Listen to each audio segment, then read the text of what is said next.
નમસ્કાર. ભાજપ નેતાનો મોટો કાંડ.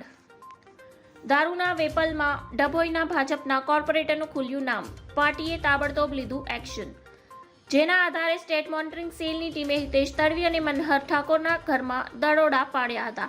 આ દરોડા દરમિયાન ટીમે મોટી માત્રામાં દારૂનો જથ્થો ઝડપી પાડી 2 બુટલેગરોને ઝડપી લીધા હતા, જ્યારે 3 ફરાર થઈ ગયા હતા.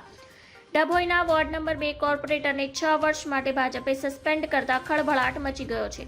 હકીકતમાં સ્ટેટ મોનિટરિંગ સેલ દ્વારા 2 દિવસ અગાઉ રેડ કરી મોટી માત્રામાં દારૂનો જથ્થો ઝડપી પાડવામાં આવ્યો હતો, જેમાં હિતેશ પાટણવાડિયાનું નામ ખુલ્યું હતું. જે બાદ આ બંનેની પોલીસ દ્વારા આકરી પૂછપરછ કરવામાં આવતા તેઓ પોપટની જેમ બોલવા લાગ્યા હતા. તેઓએ કબૂલ્યું હતું કે આ દારૂ કોર્પોરેટર હિતેશ ઉર્ફે મોન્ટુ પટવાણિયાનો મંગાવેલો છે. આ દારૂને વેચવા માટે તેઓ નોકરીને રાખવામાં આવ્યા છે. આ માટે હિતેશ પગાર પણ આપવા આવ્યો હતો. ડભોઈ શહેરના રેલવે સ્ટેશન સામે આવેલા દેસાઈવાડ ખાતે છેલ્લા ઘણા સમયથી દારૂનું મોટા પાયે વેચાણ થઈ રહ્યું હોવાની બાતમી સ્ટેટ મોનિટરિંગ સેલ ગાંધીનગરને મળી હતી. ધન્યવાદ. જય હિન્દ.